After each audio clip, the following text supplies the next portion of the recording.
Hey there, everyone. So, we are meeting each other again in the car. Welcome, everyone. And thank you so much for stopping by. Welcome back to my channel. So, today I am off to the rheumatologist. I missed my last appointment. Actually, I had an appointment in March, I believe, beginning of March or the end of February, but I didn't have my blood tests done in time, so she rescheduled till today. This is what we're mid-April, just after Easter. Hope everyone had a wonderful Easter. And happy Monday. I know you guys won't be seeing this during that time, so I don't even know why I'm saying that, because heaven knows I do not put my videos up quick enough. But yeah, so I'll be seeing the rheumatologist today for a follow-up and just to see how I'm doing. I took my blood test and I have access to see my blood test. So just based on what I saw on my test results, and by no means know how to read them, but I've been taking these tests now for the last 4 years. So even though she doesn't always request the same thing on the test. Anyways,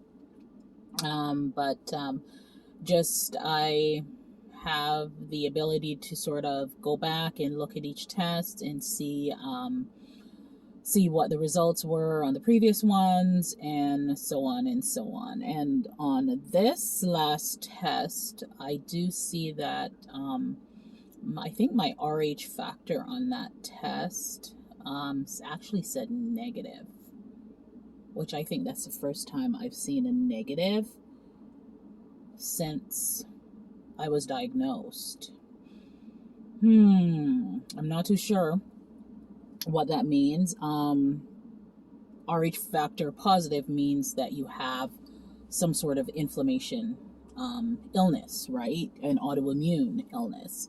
So that was the first indicator. And if you all recall my first Sjogrens video where I said the doctor told me first that I had lupus. So that's the indicator that is there for pretty much all of the autoimmune illnesses that are in the same family. That was the first indicator for her. And then, of course, there's another line that tells you what it possibly could be. So there's another test within that tells you what it possibly could be. So because it said homogeneous or something like that along those lines, I think she had figured that it was a lupus. But like I said, this is in the same family as lupus. So Sjogren's often presents itself with lupus as a secondary. But for myself, that was not the case. I have primary Sjogren's, so which means Sjogren's is the only autoimmune illness I have. My rheumatologist had actually thought initially that along with Sjogren's that I also had something called mixed tissue connective disease, something along those lines. If I've said that wrong, I'll put it correctly on the screen. But she hasn't said anything much about that anymore. I don't think that is an issue. Like I said, she's been consistently telling me that I'm doing good, and I'm hoping that she's going to tell me the same in today's update. So I'll take you along with me, and I'll record as much as I can in there. Of course, respecting privacies and whatnot. So that's where we are. That's what we're going to do. I'll be back with you in a minute.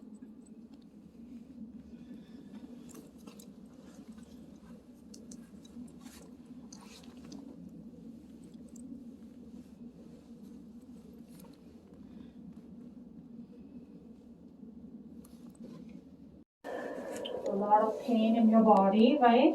I was telling her it's not as bad as the last time when I was speaking to you. My pain levels, they come and go, but Yeah. definitely I haven't had the level of pain like I did back then.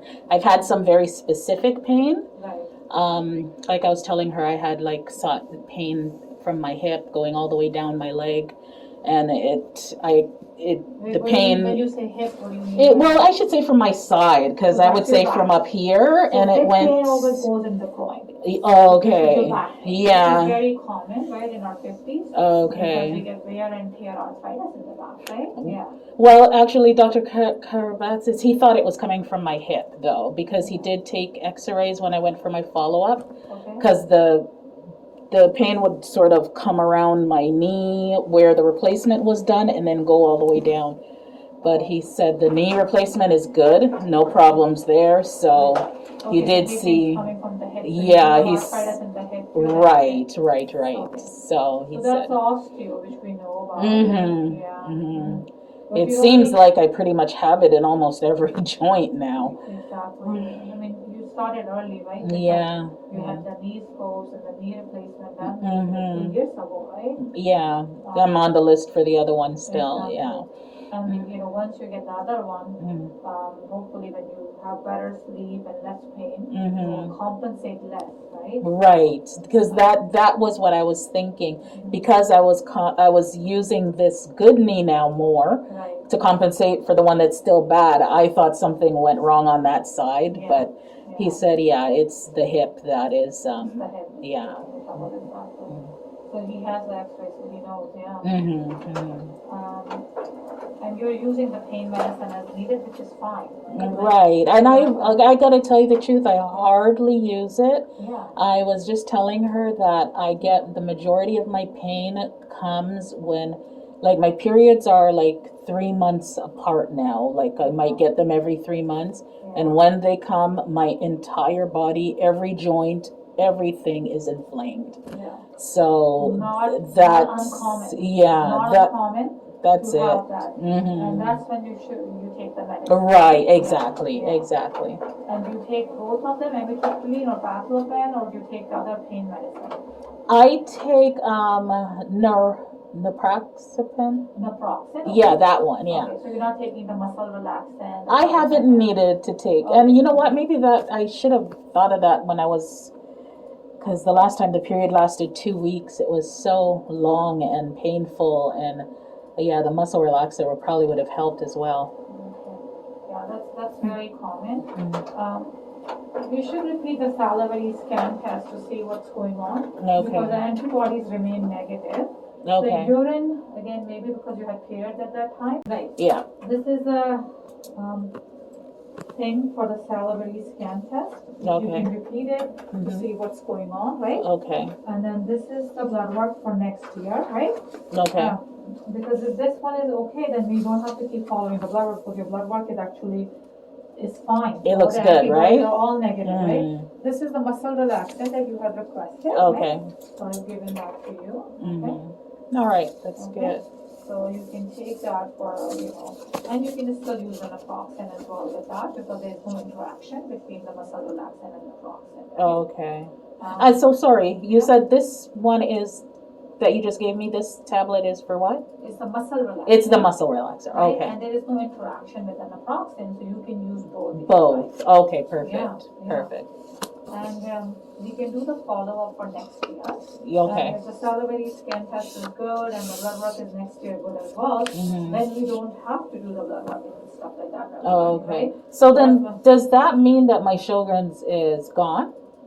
Yeah, so I mean, the thing is that last time your antibodies have been negative. There was abnormalities that we saw back in your salivary scan. Right? That's how the diagnosis was made. Right. So if those antibodies are not there, and you know what happens sometimes, we see that the antibodies are present before we get, the abnormalities is present before we get antibodies. Right. That's why we kept on still following you to make sure that the antibodies are not developing. Right. But it's been 5 years, so now we can say, okay, let's repeat it. Okay. See, right? Yeah. What's going on, and if not, then we don't have to do this, Oh, right? good. Yeah. Because you never ended up developing the full thing. You Right. had some mild changes. Right. But your body kind of, took care of it. Okay. Right? Yeah. All right. Yeah. Okay. So let's see what happens, right? So we'll only know when to do your blood work.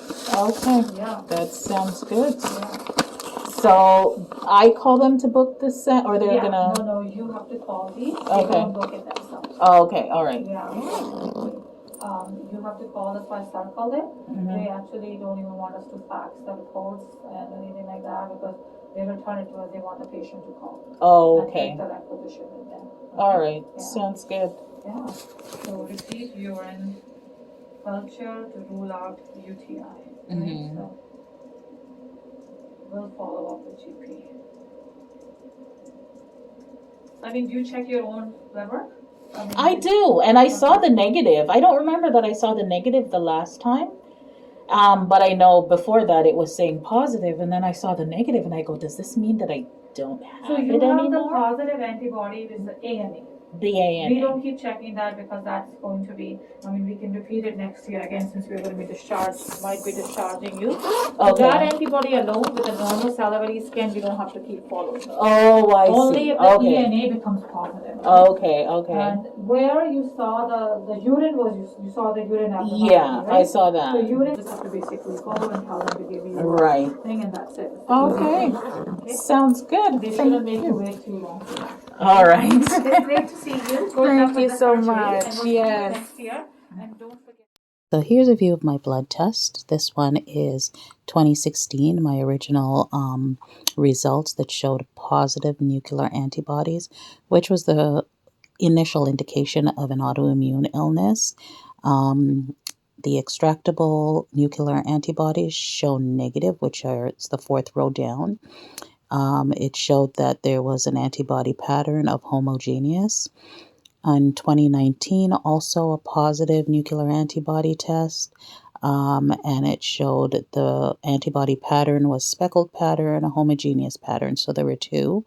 But the extractable nuclear antibodies were still negative at that time.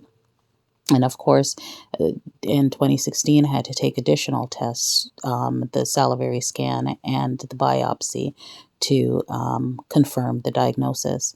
This is 2022 results where it's only showing the extractable nuclear antibody, which is negative, which was also negative on the 2016, 2019, and all the tests along. So she was saying that they do not test for the nuclear antibodies all the time. Those alone do not mean you have an active illness. Those in conjunction with a salivary scan, positive salivary scan, or abnormal salivary scan, and a positive biopsy will give the final diagnosis. So because my extractable nuclear antibodies have been negative all along, what she is saying is that my disease never progressed to a more involved disease, and instead, she's going to repeat the salivary scan to see if it is still abnormal, and the abnormal salivary scan with the positive nuclear antibodies, she said, means that there is still that my condition is still active. However, it's not involved, or it hasn't progressed, so she could possibly release me from her care, and I could just be followed by my family doctor unless things become worse. So that's it. I'll let you know how everything goes. Thanks for joining. Like, share, and subscribe. Bye.